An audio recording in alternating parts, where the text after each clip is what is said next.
Beads load stitch வந்து பார்த்துருப்பீங்க. So அந்த ஸ்டிச்சே தான். ஆனால் இதில் வந்து எம்போஸ்ட் வச்சு நம்ம போட போகிறோம், அவ்வளோதான்.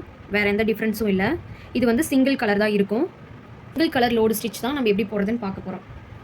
ஓகே, இப்போ வந்து பார்த்திங்கன்னா நம்ம இந்த எட்ஜில், இந்த கார்னர் இருக்குல்லையே, இந்த கார்னரில் தான் நம்ம போட போகிறோம். உங்களுக்கு ஆல்ரெடி நீங்கள் பீட்ஸ் ஸ்டிச்லேயே தெரியும். ஸோ இருந்தாலும் நான் சொல்லிக்கிறேன். இப்போ இந்த கார்னரில் எனக்கு வந்து 2 பீட் தேவைப்படுச்சு. 2 பீடை வந்து நான் லாக் பண்ணிக்கிறேன். லாக் பண்ணி அதை அப்படியே விடக்கூடாது, ஒரு குட்டி லாக் பண்ணணும். அப்போ தான் வந்து இந்த த்ரெட்டு பிரிஞ்சு வராமல் இருக்கும். அப்புறம் அதை அப்படியே பேக் எடுத்து மறுபடியும் ஒரு எம்டியாக ஒரு லாங் செயினும் ஒரு லாக் செயினும் கொடுத்துட்டு மறுபடியும் என்ன பண்ணுறோம், எத்தனை பீட்ஸ் நமக்கு தேவைப்படுதுன்னு பார்க்கணும். 3 பீட்ஸ் எனக்கு தேவைப்படுது. கரெக்டாக அந்த கோடு வரைக்கும் வரணும்.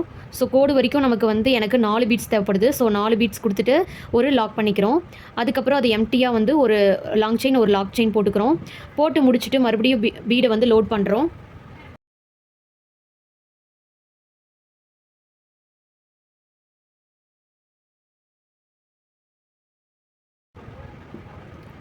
எத்தனை பீட் தேவைப்படுதோ அத்தனை பீட் கொடுத்துட்டு ஸ்ட்ரெயிட்டாக கொடுத்துக்கோங்க லைனை வந்து.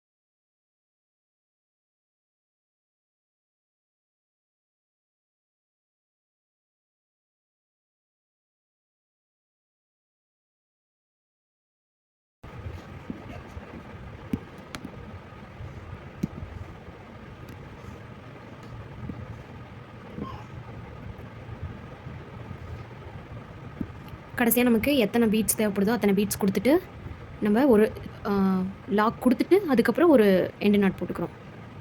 லாக் எக்ஸ்ட்ரா கொடுக்காம எண்டு நாட் போட்டாதீங்க.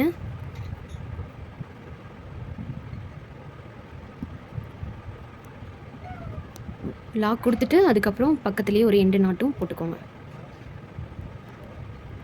இந்த பீடோட லோடு ஸ்டிச் வந்து நீங்கள் ப்ளவுஸ் ஒர்க்கில் வந்து கொடுத்தீங்க அப்படின்னா அவ்வளோ சூப்பராக இருக்கும். ஸோ ட்ரை பண்ணி பாருங்கள். ஏன்னா இப்போ நீங்கள் ப்ளவுஸ் ஒர்க்கே வந்துட்டீங்க. கண்டிப்பாக இந்த மாதிரி ஸ்டிச்சஸ்லாம் நீங்கள் வந்து விடக்கூடாது.